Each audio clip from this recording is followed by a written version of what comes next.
checking back in with another story for you. This one comes from WSB-TV Atlanta, where they report on Atlanta reality TV star Maurice Mofane. He was just sentenced to 17 years in prison for PPP loan fraud, as well as a Ponzi scheme that he was running.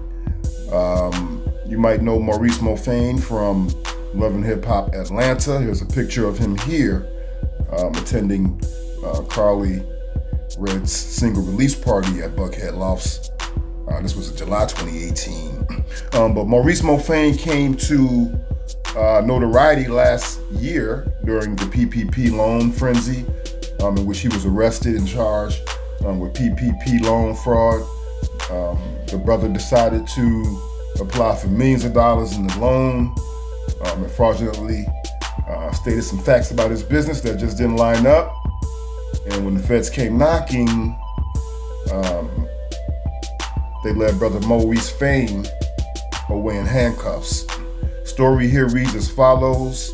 An Atlanta reality TV star has been sentenced to almost 2 decades in prison for conspiracy and wire fraud related to a Ponzi scheme.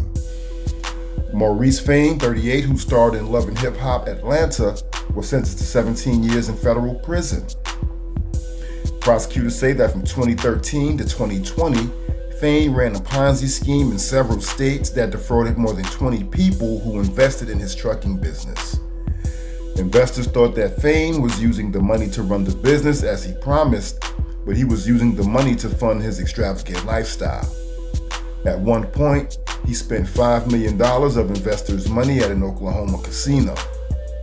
So they've been tracking this brother, and they have all the receipts.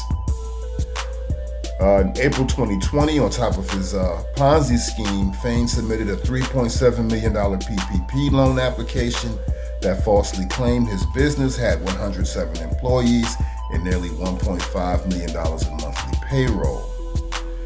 Mofane planned to use the PPP program as a cover for his long-running Ponzi scheme, said U.S. Attorney Kurt Erskine. The funds the program supplies serve as a lifeline to many businesses desperately trying to stay afloat during the pandemic, and unfortunately his fraud helped deplete those precious dollars.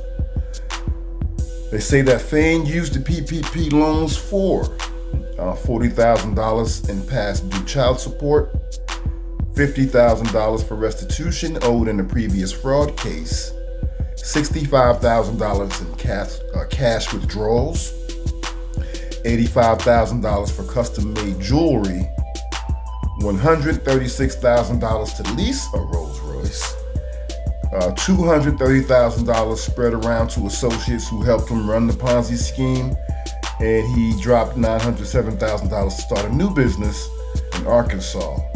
So in addition to the 17 years, Mofane was also ordered to pay almost $4.5 million in restitution. So yeah, he has a long road ahead of him. Bruh, hold your head, walk slow, drink a lot of water. I'm not sure about your appeal prospects, but maybe things will, flesh out for you on the other side with an appeal. Maybe a reduction in your sentence. I don't know. I'm not a lawyer. But yeah, just want to tap in with you guys because, a lot of dominoes are going to drop with these PPP loans and the fraud that was committed by countless people.